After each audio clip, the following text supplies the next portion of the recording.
the Testament of Sherlock Holmes. We're going to see how loud it is. It's really loud. Do that. Does that work? Yeehaw! Yeehaw? Ow.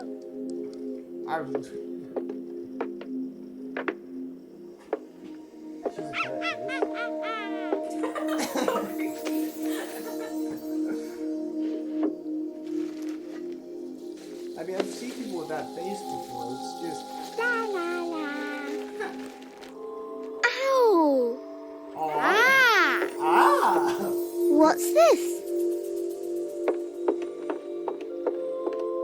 No! No! That's not what he's saying! He's got a butt kid at that age? Yeah.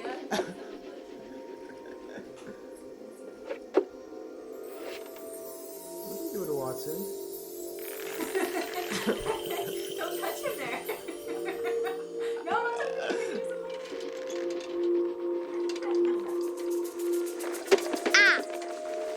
Ah! Ooh!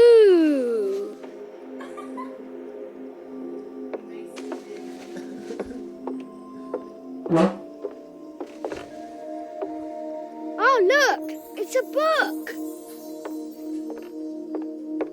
Maybe it's a book about pirates with a treasure map.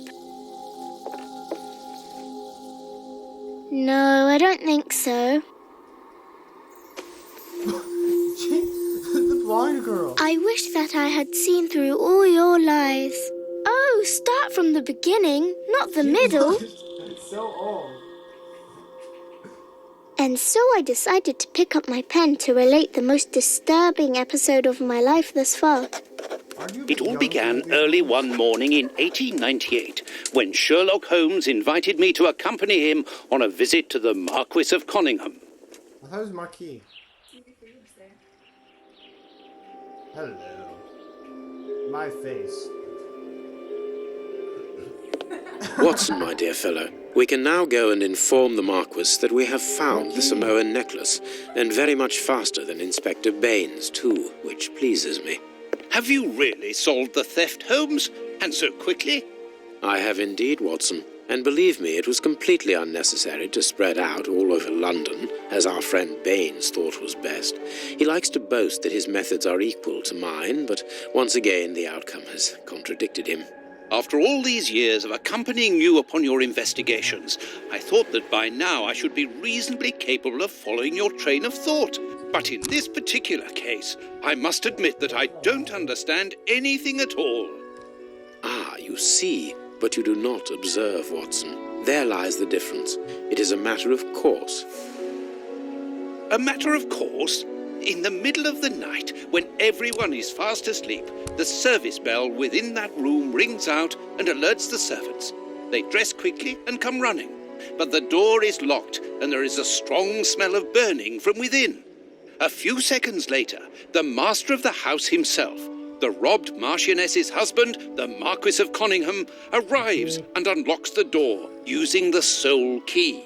A fire has started inside the room, but they have managed to arrive in time to put it out. It is at that moment that the Marquis realizes that the famous Samoan necklace, which had been safe within its glass cabinet only a few hours earlier, has now disappeared. In order to explain, let us confirm my theory before the arrival of Inspector Baines. Alright. So, to look around Bagley.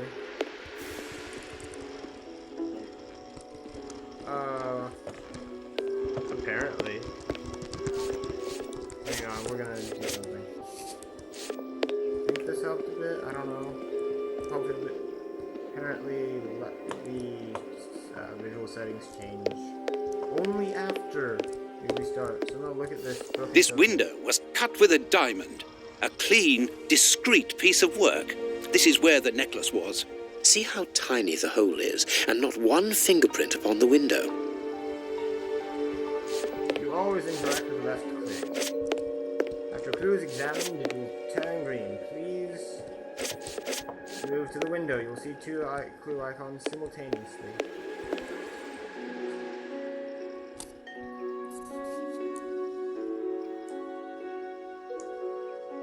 All the windows are locked. They've not been forced. A mark, undoubtedly made by a diamond. Someone tried to cut the glass, but he was interrupted. Therefore, the thief tried to escape through the window, but he was interrupted.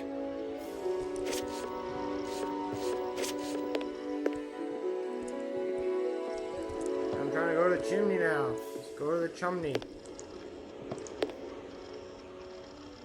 I have a magnifying glass.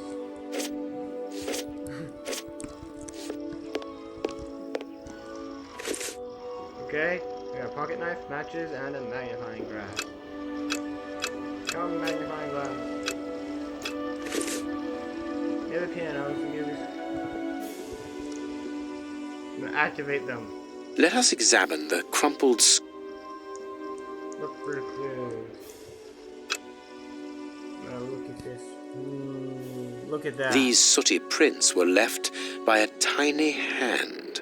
I don't understand why these music scores are covered with soot.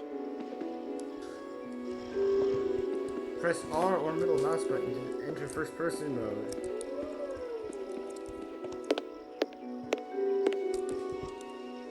To move the character, just left click the destination where you want to reach.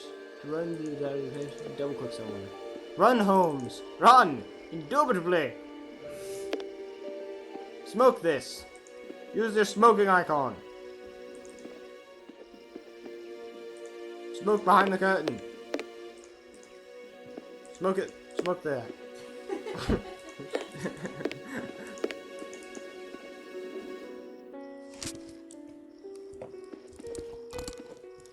Look at me running. Sherlock sense. A candle. It must have fallen from the chandelier.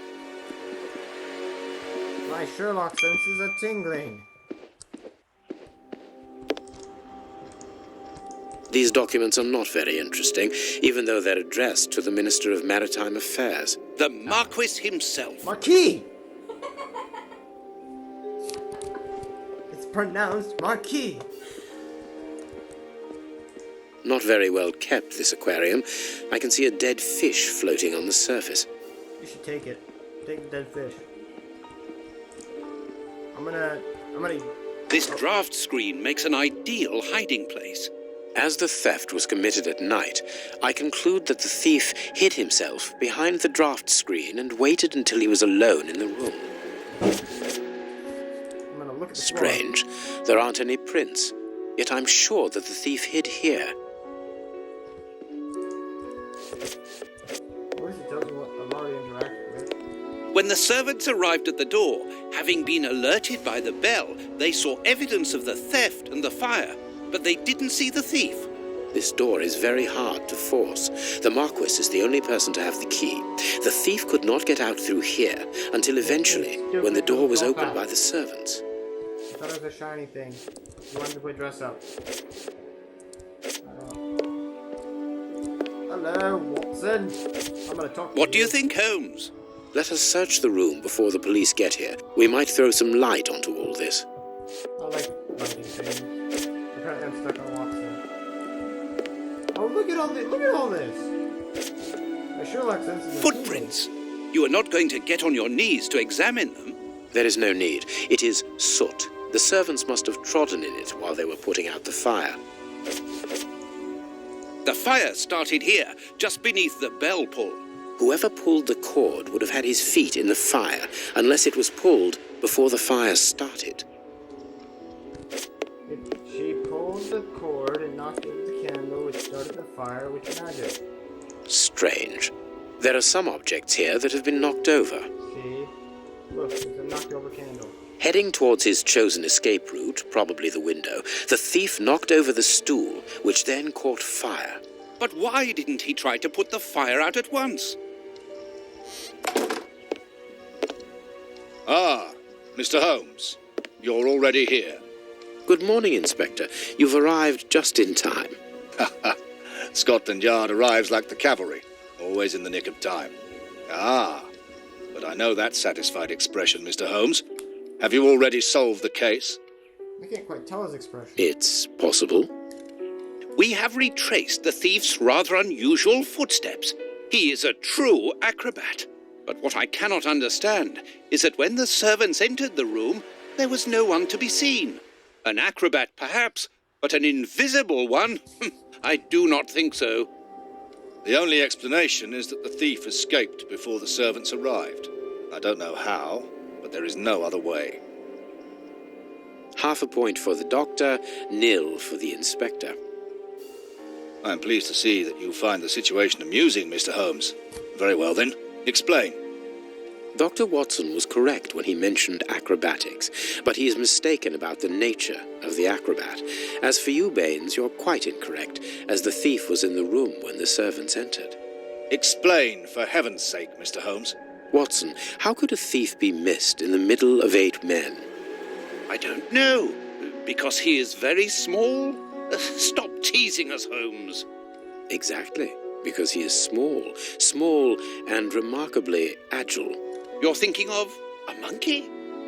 And a trained monkey at that, without a doubt, a Leontopithecus rosalia from Central America. What?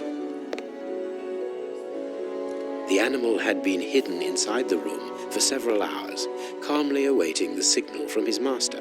Once night had fallen and the room was empty, a high-frequency whistle alerted the monkey that it was time to begin the procedure for which he had been trained.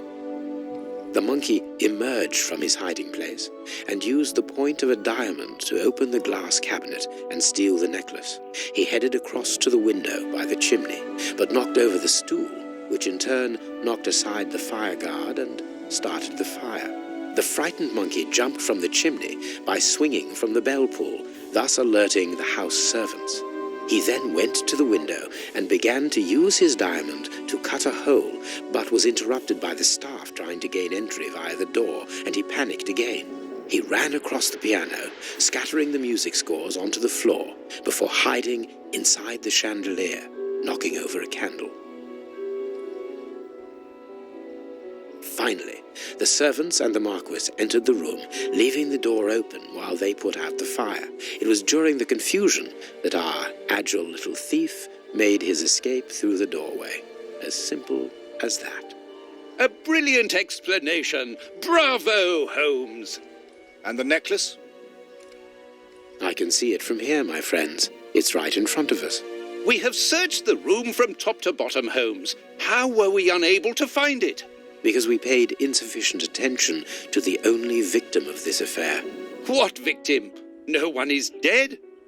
Yes, Watson, a poor goldfish whose destiny was to die, crushed by one of the most precious necklaces in England. The aquarium is just beneath the chandelier. I understand. The little monkey had likely hung the necklace around its neck and lost it when he leapt from the chandelier. The jewels fell into the aquarium, where they remain now.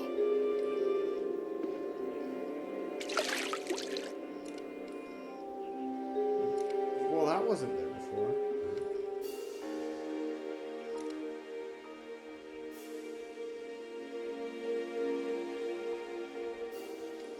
Marquis, here is your necklace, Hey. intact, just a little wet. Mr. Holmes, this Yeah, brilliant that's demonstration does credit to your reputation. Thank you so much, Marquis. Do you wish to verify the authenticity of your jewel? No, I recognize it. I have spent many hours admiring it, you know. Good.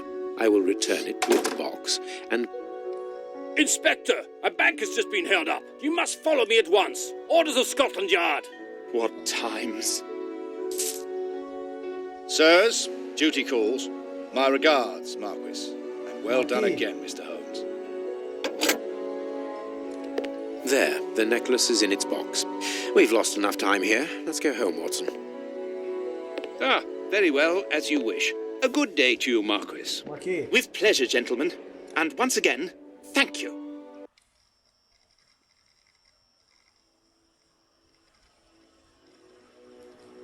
I cannot understand what's pronounced Marquis.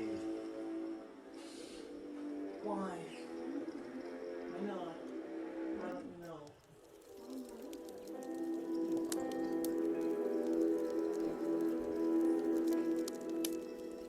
What's going on, Watson? No one knows nothing. This morning's newspaper. Holmes, have you read this article about you? No, Watson, not yet, and I won't have time to. Read it before you leave. It's outrageous. If you insist. Just gonna do this. At least he doesn't have the teleporting Watson.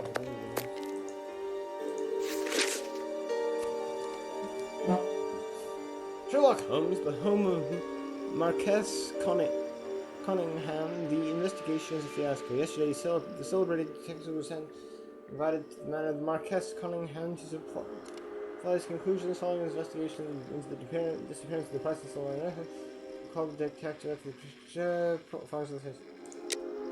Indeed, the valuable piece of jewelry disappeared by the door to the room in which was placed locked. The servants alerted by the service bell ringing out during the night, and the Marquis, the only person in possession of the key, opened the door. Everything rushed in to extinguish the fire that had started before it was noticed. The was mysteriously vanished. Most astonished factors that no thief was found within the room, and all were closed. As usual, Mr. Holmes noted that seemingly of an eye, the jewel was recovered. I will not waste my time with various explanations as it disappears, because I would prefer to draw your attention to the last surprising developments in the case. Following the departure of Sherlock Holmes, he placed the necklace in the safe himself. The Marquis noticed that the jewel was nothing but a poor copy of the original.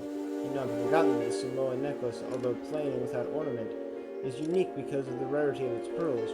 Pearls which are found only in a small part of the lagoon at the archipelago of the same name, and to which scientists attribute an exceptional quality to the strong density of crystals of aragonites that they are made of. The priceless necklace. That's not how pearls work. Pearls are made of clam spit. They get a bit of sand under their tongue, and they're like, blah, blah, blah, and just cover it in spit. And it calcifies. So, brought here by the beginning of the century. Some priceless necklace brought here at the beginning of the century by Lord Fentonot Awick, the Marquess's grandfather and an eminent explorer, should have been part of her daughter's dowry for her marriage to the Duke of Newcastle. So I'm going to pose a simple question. Should we not, in all open-mindedness, ask ourselves if the necklace was not simply and deliberately exchanged for a fake by Mr. Holmes himself? I'm aware that the brutality of the question without any preconceptions may certainly shock some of you. The facts are there, and our thoughts and judgment should not be confused with the regard with which we all share for the famous detective. It is not the first time that Rogue Explorer has expressed its reservations as to Sherlock Holmes' methods. Do not forget our counter-investigation into the escape of Arsène Lupin, the Frenchman who took malign pleasure in tarnishing the imagery of our royal family, and who, by lucky chance, managed to elude capture by Mr. Holmes.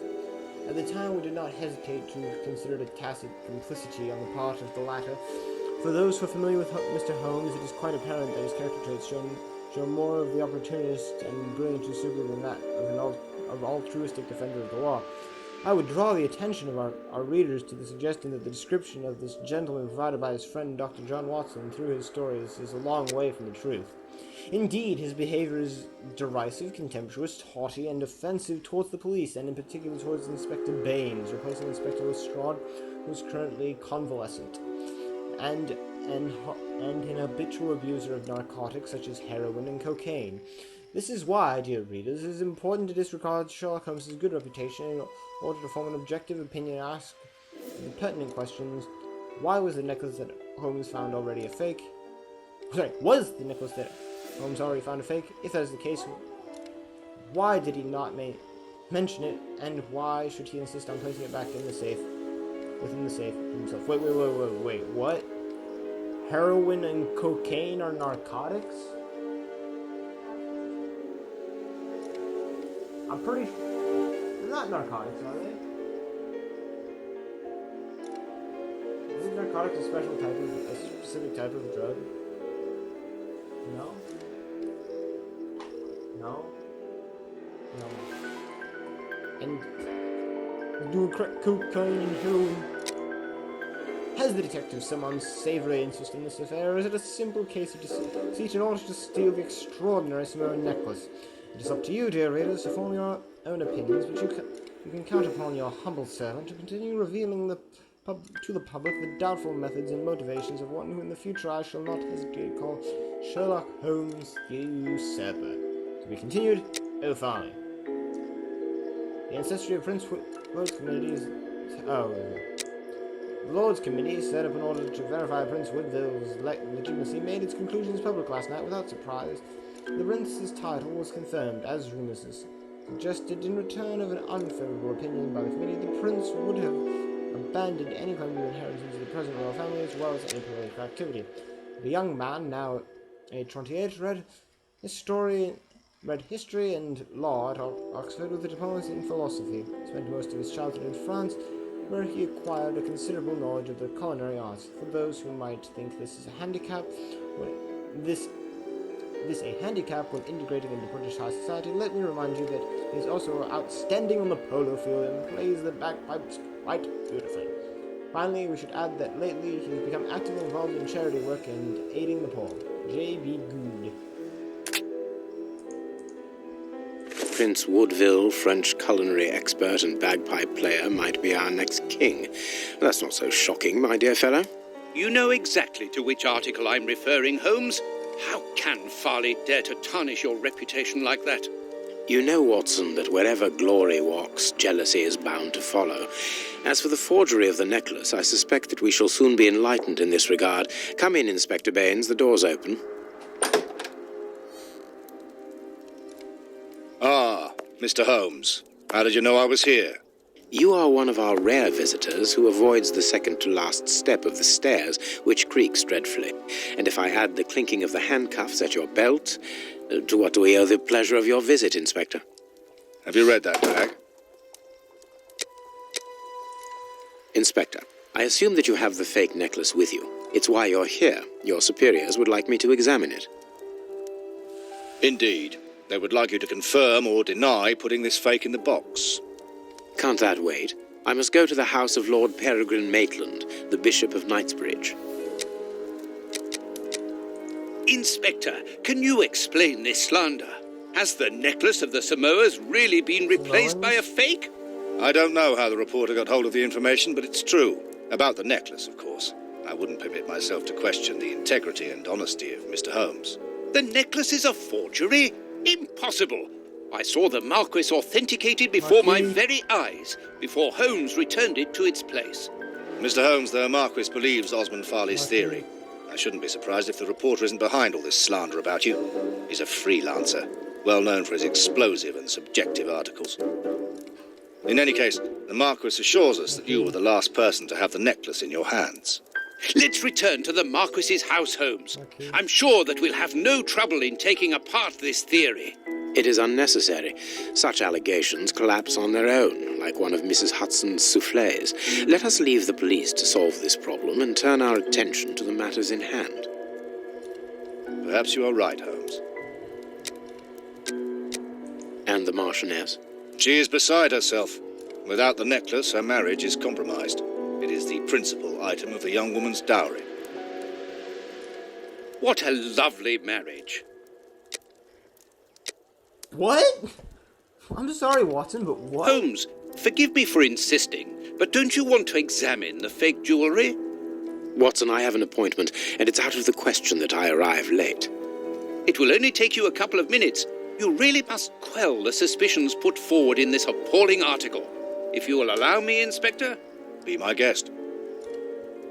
Very well. Got a matchbox or something. Hello, talk. What should we do next, Holmes?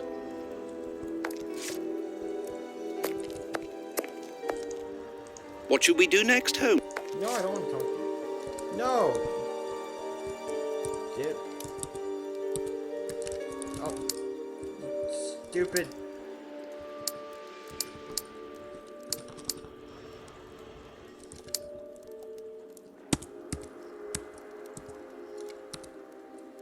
that one. That one. Yes.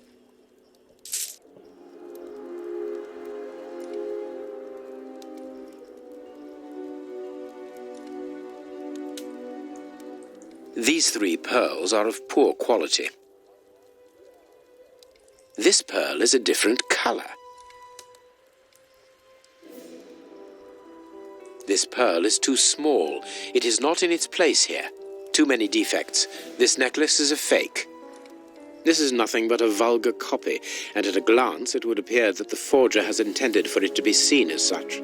How could we have been fooled by such a blatant imitation? I don't understand. Yes, how is it possible? Holmes, do you have a theory about this? I have absolutely no idea. You insisted that I examine the necklace, and I have done so. Now it is important that I keep my appointment. I'm sure, Inspector, that you will throw some light on this affair. Holmes.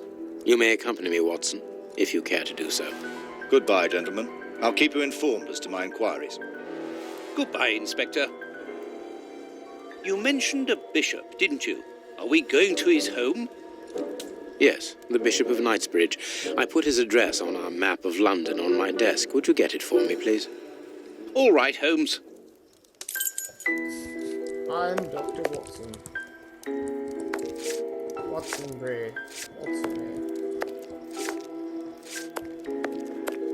I'm going to investigate things. Holmes's homemade analyzer. The work table, where Holmes analyzes things. How intellectual. No, wait, what? What are you doing, Watson? You're drunk. Go home. You're drunk. I have found your map. Oh, good. Diocese of Knightsbridge. Alright, guys. I'm gonna leave it there. This was the Testament of Sherlock Holmes. I hope you enjoyed maybe a little bit.